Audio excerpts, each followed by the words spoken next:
Hey there, this is Mark doing this rebuild on this 6V-92. It's a backup generator. I got a piston in there now, but I felt this was important enough where I wanted to show you on a video.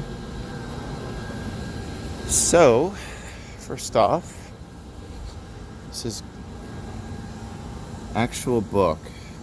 I trust this more than on the internet. A lot of information is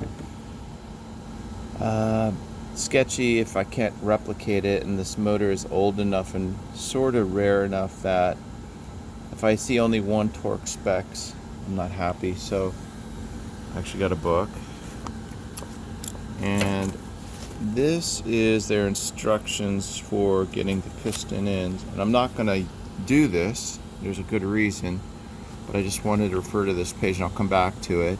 You got your wet sleeve here, you got your piston ring compressing tool, and it's your piston and you're pushing it in. It's a concave sleeve tool and pushes it in from the bottom of the sleeve, and then you flip it and you drop the piston with the piston rod and the sleeve, and you put it in the hole all in one unit.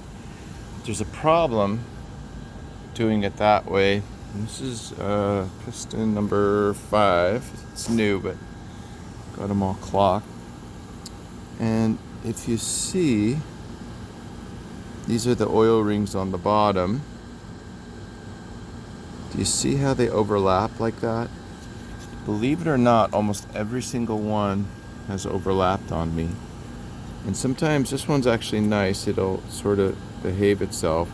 But what's usually happening is it's always popping back in like that. And if you try to insert this piston into the piston ring compressing tool while it's overlapped, you'll do some damage. So what I've been having to do is put it like that,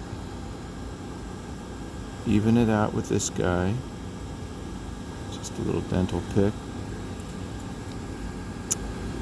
Get that ring over. And by the way, the oil, this ring down here, the U has to go up to the top of the piston. I should mention that also. There actually is a direction for that. Might as well show you. So much for a short video. See how the ends meet in a U? The U is pointing up. Recompress it now. See, I pushed it in. Recompress it. Put that oil ring back right over.